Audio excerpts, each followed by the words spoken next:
नमस्कार कास्तकार बांधवांनो, मी उदय लवड शेती मित्र या यूट्यूब चॅनलवर करतो आता सर्व कास्तकार बांधवांचे मनापासून पुन्हा एकदा खूप खूप स्वागत।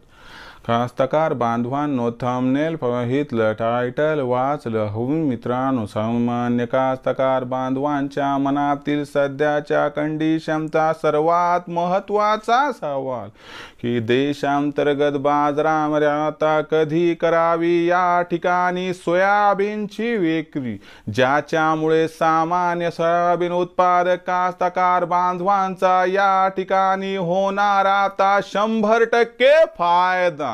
जर या सर्वात महत्त्वाच्या प्रश्नाचा आपल्या सारख्या सामान्य सोयाबीन उत्पादक कास्तकार बांधवांना या ठिकाणी जाणून घ्यायचं असेल सविस्तर व अचूक उत्तर, तर कृपया आपण सर्वांनी आता व्हिडिओ या ठिकाणी सुरुवातीपासून शेवटपर्यंत पहावा। व्हिडिओ शेवटपर्यंत पाहत असताना आपल्या सर्वांना व्हिडिओ मनापासून आवडला तर जरूर या व्हिडिओला इथं एकदा लाईक करा। जास्तीत जास्त कास्तकार बांधवांपर्यंत व्हिडिओ पाठविण्यासाठी जरूर या व्हिडिओला इथं एकदा शेअर करा।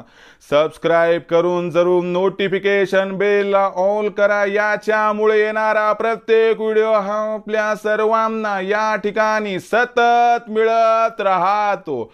तर बघा कास्तकार बांधवांनो, तुमच्या मनातील सध्याच्या कंडिशनचा सर्वात महत्त्वाचा सवाल की देशांतर्गत बाजारामध्ये आता कधी करावी या ठिकाणी सोयाबीनची विक्री, ज्याच्यामुळे सामान्य सोयाबीन उत्पादक कास्तकार बांधवांचा या ठिकाणी होणार आता 100% फायदा।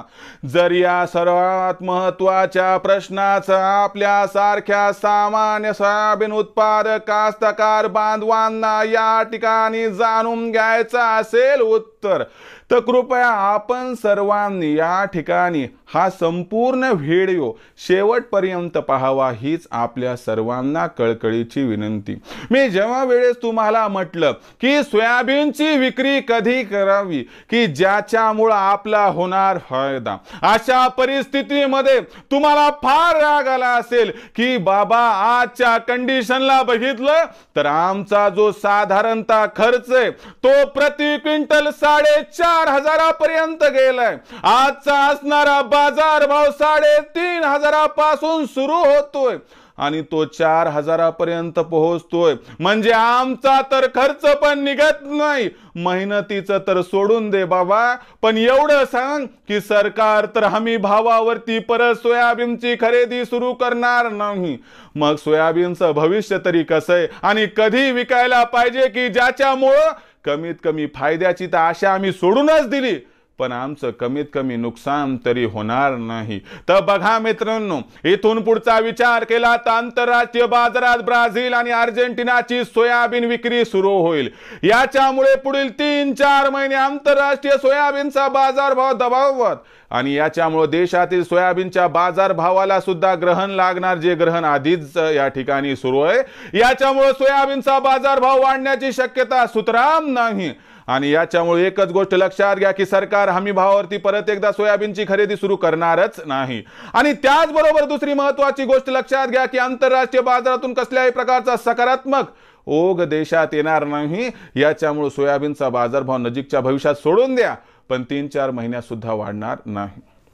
मग मला सांगा, सरकार हमी भावावरती परत घेणार नाही, दुसरी महत्त्वाची गोष्ट खुल्या बाजारात वाढणार नाही, तर थांबण्यात कसल्याही प्रकारची या ठिकाणी मजा नाही। अशा परिस्थितीमध्ये इथून पुढे कधीही कोणत्याही क्षणी कोणत्याही परिस्थितीत तुम्हाला जर 4,000 ते 4100चा बाजारभाव मिळाला तर तिथं 100% सोयाबीनची विक्री करा, ज्याच्यामुळे मी म्हणणार नाही की तुमचा फायदा होईल, पण एवढं सांगतो की भविष्यात होणारे नुकसान तरी टाळल्या जाईल।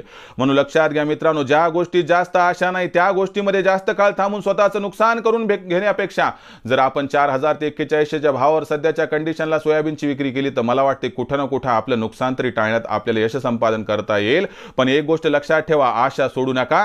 फक्त सोयाबीनची विक्री जेव्हा कराल आपण त्यावेळेस ओरिजिनल पावती घेऊन ठेवा, कारण सरकार भविष्यात भावांतर योजना जाहीर करण्याची या ठिकाणी 100% शक्यता दिसत आहे। भविष्यात देशातील बाजारात आता सोयाबीनची ही बाजारभाव पातळी कशी राहणार याबद्दल अधिक वाचूक माहिती प्राप्त करण्यासाठी पाहत रहा आवडतं यूट्यूब चॅनल शेतीमित्र। व्हिडिओ आपणास आवडला असेल तर लाईक करा, कास्तकार बांधवांपर्यंत पाठवण्यासाठी शेअर करा, सबस्क्राईब करून नोटिफिकेशन बेलला ऑल करा, याच्यामुळे येणारा प्रत्येक व्हिडिओ हा आपणास सतत मिळत राहतो। तर मित्रांनो, अशाच एका नवीन व्हिडिओसह मी आपला मित्र उदय लाड आपल्या सर्वांच्या आवडत्या यूट्यूब चॅनल शेतीमित्रवर मिळत राहील। तोपर्यंत माझ्या प्रत्येक शेतकरी मित्राचे आणि कास्तकार बांधवाचे आजच्या व्हिडिओमध्ये मनापासून खूप खूप आभार।